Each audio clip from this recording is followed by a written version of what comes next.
ISI connection सामने आया है। साथ ही देखिए, अतीक और अशरफ आईएसआई के मददगार थे। अतीक के भाई अशरफ ने आतंकी जीशान की मदद भी की थी। अशरफ ने करेली से गिरफ्तार आतंकी जीशान कमर का पासपोर्ट बनवाने में मदद की थी। अशरफ की पासपोर्ट अधिकारियों को भेजी गई चिट्ठी न्यूज 18 इंडिया के पास है, जिसमें अशरफ ने आतंकी जीशान की सिफारिश की थी। इतना ही नहीं, जीशान को पाकिस्तान में हथियार चलाने और प्रयागराज में रहकर आतंकी गतिविधियों को बढ़ाने के लिए ट्रेनिंग तक दी गई थी।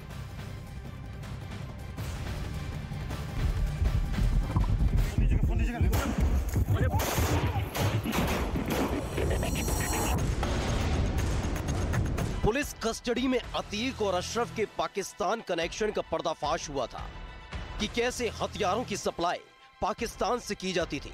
पुलिस और जांच एजेंसी इसी पड़ताल में जुटी थी कि तभी 15 अप्रैल को अतीक और अशरफ की हत्या हो गई थी। लेकिन अब इसे लेकर एक बड़ा पर्दाफाश हुआ है। अतीक और अशरफ के आईएसआई से जुड़े थे तार।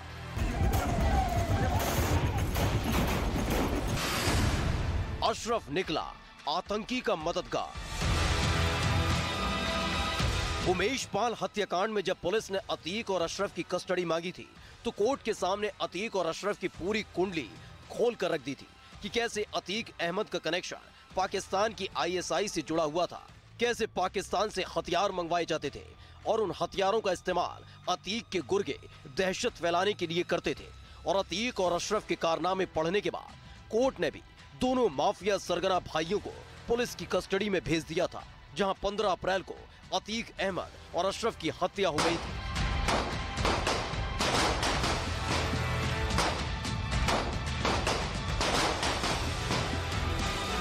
अब अतीक अहमद के छोटे भाई अशरफ का एक लेटर सामने आया है, जिसने उसके आतंकी कनेक्शन की थ्योरी खोल कर रख दी है।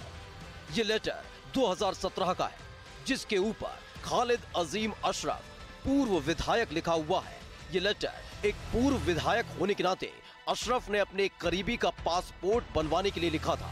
अशरफ के उस करीबी की आतंकी कुंडली आपको दिखाएंगे, लेकिन सबसे पहले आपको दिखाते हैं कि अशरफ ने अपने लेटर में क्या लिखा था।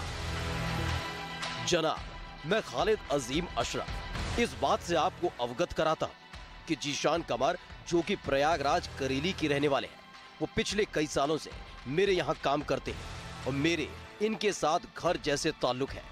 इसलिए जल्द से जल्द इनका पासपोर्ट पूरा करवाएं। इन्हें अपने काम के सिलसिले में विदेश की यात्रा करनी है।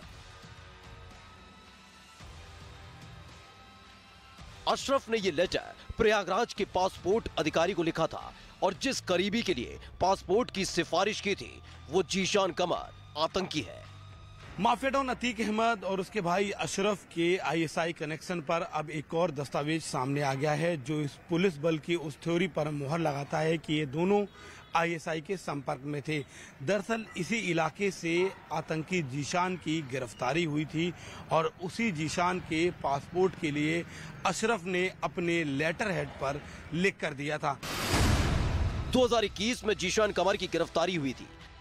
पाकिस्तान में हथियार चलाने की उसने ट्रेनिंग ली थी। ट्रेनिंग लेने के बाद वो प्रयागराज पहुंचा था, जहां वो लगातार प्रयागराज में आतंकी गतिविधियों को अंजाम दे रहा था।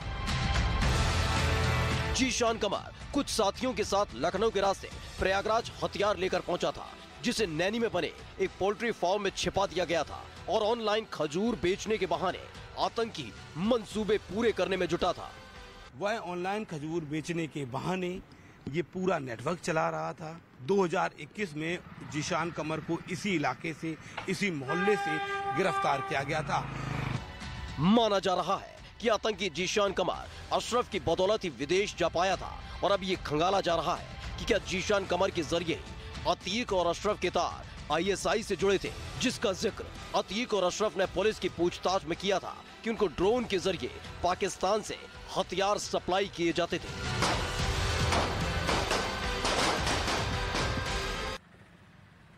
IS 227 एक वो गैंग लिस्ट जिसमें 121 सदस्यों की संख्या है, यानी अतीक और अशरफ भले ही मारे गए हों, लेकिन उनके गैंग मेंबर का नाम अभी भी एसटीएफ के रडार पे है, अभी भी प्रयागराज पुलिस के पास है।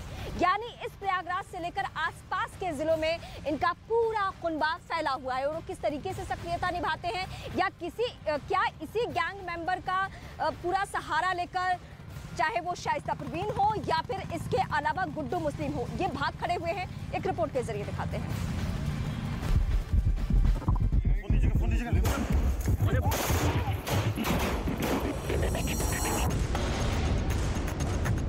15 अप्रैल को अतीक अहमद और अशरफ पर ताबड़तोड़ गोलियां बरसाई गई थी, जिसमें दोनों माफिया सरगना भाई की हत्या हो गई थी, जिसके साथ ही अतीक का गैंग पूरी तरह से खत्म हो गया था। लेकिन अब पुलिस की रेडार पर अतीक के वो खास गुर्गे हैं जो अतीक के इशारे पर वारदातों को अंजाम दिया करते थे। अतीक अहमद का गैंग्स ऑफ 227 कई राज्यों तक फैला था दहशत का व्यापार। न्यूज़ 18 इंडिया के पास अतीक गैंग की एक्सक्लूसिव लिस्ट। अब पुलिस की रेडार पर अतीक अहमद के गैंग के सदस्य हैं, जिनकी पूरी लिस्ट पुलिस ने तैयार कर ली है, जिसकी एक्सक्लूसिव कॉपी न्यूज़ 18 इंडिया के पास है, जिसमें पर्दाफाश हुआ कि अतीक का परिवार दहशत के व्यापार से जुड़ा हुआ था। यही नहीं, पर्दाफाश हुआ है कि प्रयागराज में बैठे बैठे अतीक अहमद ने कई राज्यों तक अपना नेटवर्क खड़ा कर लिया था।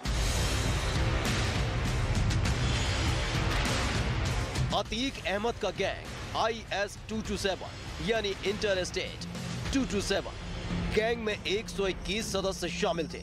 यूपी से लेकर कई राज्यों तक अतीक अहमद के इस गैंग का नेटवर्क फैला हुआ था। न्यूज़ 18 इंडिया के पास जो एक्सक्लूसिव लिस्ट है, उससे पता चलता है कि अतीक अहमद के गैंग IS 227 में उसका पूरा परिवार शामिल था।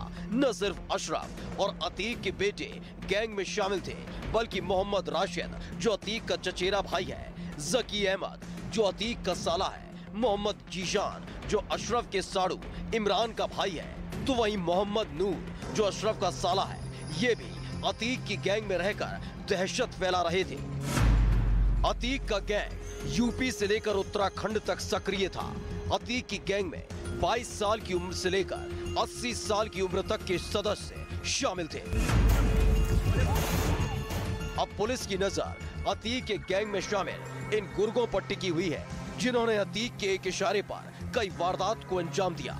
यही नहीं, जांच में पता चला था कि अतीक का कनेक्शन पाकिस्तान की ISI से भी था, जिसका जिक्र पुलिस की रिमांड कॉपी में भी था कि कैसे अतीक अहमद को ड्रोन के जरिए पाकिस्तान से हथियार भेजे जाते थे, जिनकी मदद से वो उत्तर प्रदेश से लेकर उत्तराखंड तक अपना गैंग खड़ा करता चला गया। अब अतीक गैंग IS 227 से जुड़े एक एक सदस्य पर पुलिस शिकंजा कसने की तैयारी में है।